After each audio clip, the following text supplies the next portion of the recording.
Ed Martel here from the OAI. Today we're here with Ethan, and one of the things we wanted to post was injuries always have a cause. The key is taking care of as well as you can the tissue derangement, the flexibility asymmetry, and then eradicating the movement abnormality that you see in the throwing motion. And sometimes that takes a lot of work. And the reason we have Ethan here is because he's got a very interesting presentation and a very interesting compensation that he makes in his throwing motion to get his elbow out in front of the chest. But you can also see from that video, after we work on his shoulder and his elbow, why it happens. So you can see more internal rotation. He's a lefty, so I don't expect him to ever understand everything, but he's a lefty. And then you go into adduction, you can see the same thing. Very easily drops into adduction across the chest with no cranial bias of his humeral head. Internal rotation in the scapular plane, very easy. So you just bounce it and you see what happens at the proximal humeral head. When you go to the other side, you can see a big difference. Even in flexion, there's your winging scapula, so you have to try and do things to get that to sit better so the humeral head can all the way articulate into flexion without impingement. So push your elbow into my chest. Keep going, come on. And relax. Again. And relax. Again. And relax. Now what I want you to do is make your back flat. Tuck in your stomach. Lift your left leg up to your chest. Okay. Pull into my chest. Go. Yep, you're right. And relax. Now try and take your elbow across your body. Reach across and to the floor. Hold, hold, hold, hold, hold. And relax. So I'll do contract, relax to try and get more flexion. You can see better. So these are things that happen over time in therapy. So you go into internal rotation, you can see a pretty prominent internal rotation deficit. So from here, I'm going to grab right up against the proximal end of the humeral head. I take him up into abduction, take up all the slack, abduction, lift to the sky, push your shoulder up into my hand, and relax. Now push your wrist up into my shoulder hard. There we go. Hold, hold, hold, and relax.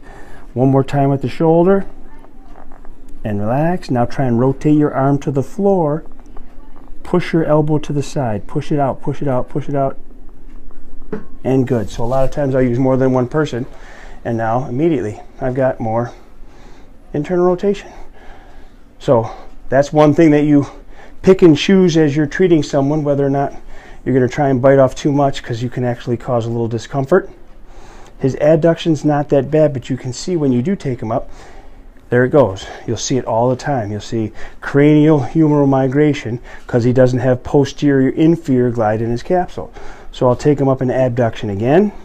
And that's why I see so many people take people into full therapists into full internal rotation. And now I'm wrapping the rotator cuff insertions around and down, and it's more uncomfortable. So I'll take all the slack up in traction, abduction, and then I'll lift to the sky, and then I don't need to take up as much internal rotation. And then I might do medial glides, distraction glides, but the whole key is getting the tissue fatigued so you can really get into the capsule. So what we're going to do after this is we're going to look at his throwing mechanics, because we thought it was interesting, his presentation, and we're working on a very specific fixed progression. We've only worked with you, what, 2 times? Yeah. So it isn't there yet, but we thought it would be a great topic for people to see, because he's made a very interesting adjustment in the way that he throws that allows him to get, because you have to make a throw. I've said it a lot of times. In order to make a throw, you're going to do something, and it's a product of where the ball is in 3-dimensional space that determines how that happens. So a little bit better. So we still got a ways to go to internal rotation. So you can see here, significant difference. So he came with medial elbow pain and a little bit of tricep pain. And you'll see why when he starts to throw. So we'll do functional massage.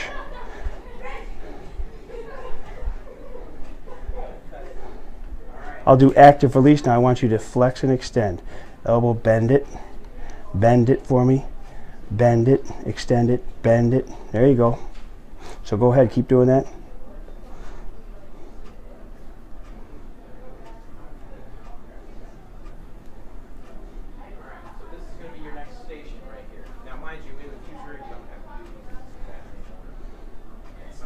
I'll do some of the medial epicondyle. Take them into pronation and supination.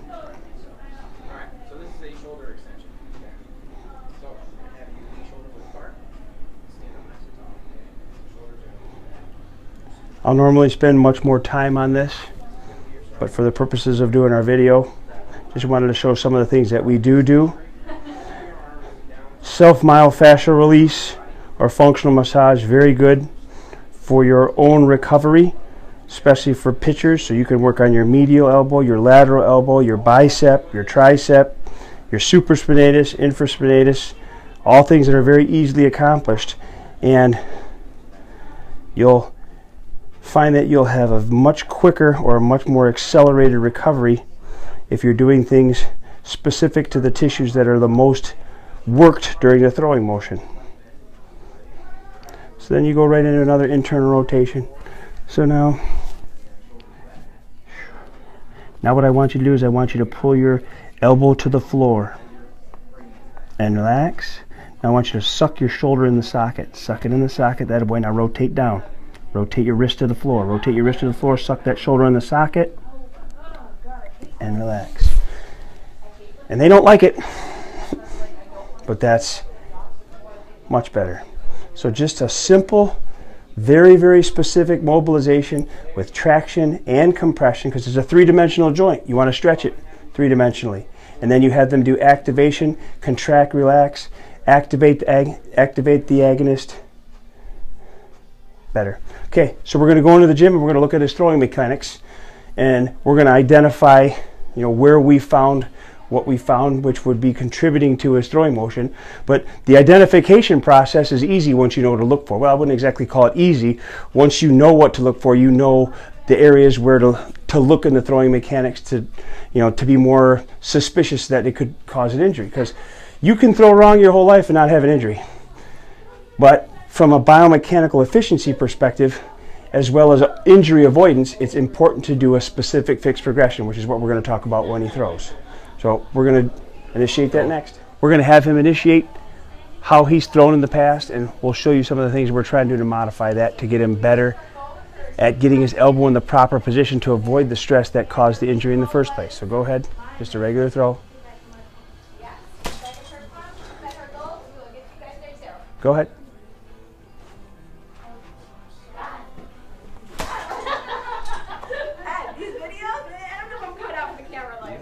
Go ahead, one more.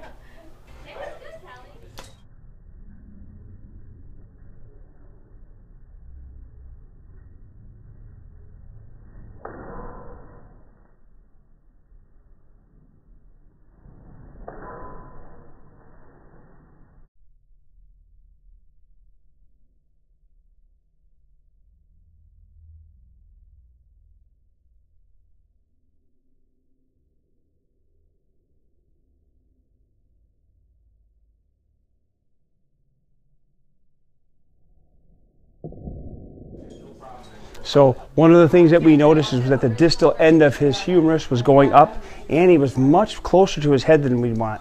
So with tricep pain and medial epicondylitis or medial elbow strain, you're looking for areas of the throwing motion that put you in a valgus stress position. And when you slow those videos down, you can see it. So now I want you to go to our IR apex, the one where we work, where you're right there. So remember, the key is making sure you get your elbow in the right spot in front of your chest, and then from there, initiating the right way, and rotate towards me. Now lift that right arm a little higher, and now from that position, remember, we're trying to avoid that lateral trunk lean and making sure your elbow gets out front. So now go ahead and tap, step, and throw. One more time. No lateral trunk lean. Stick your butt out more in front of your chest, right there. And now from there, don't lean backwards, keep your chest forward. So initiate with flexion of the chest. Go ahead. Better. So oftentimes when we're dealing with athletes, when we're making these mechanical changes, we'll have them thrown to a net, because the expectation that they're going to be accurate when you're making that violent a transition away from what they always did, next to impossible. So one of the things that we're doing is, go ahead again, is we'll have him and we'll forcibly keep him in the flexion, and now from here, Make sure you get that elbow out in front of your chest. Don't retract that elbow backwards until you start going forwards. Ready? And go. See? Right there. Significant difference.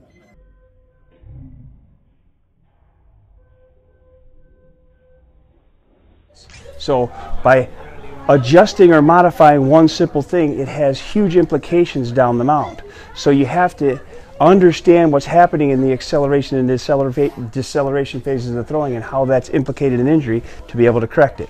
So we'll be posting more with Ethan as he gets better and better at doing it. So this is the second time we've thrown with him. So as he progresses, we'll show pictures from the frontal plane and the scapular plane, which we find to be the most effective for looking and identifying, or for identifying mechanical faults. So that's it for today.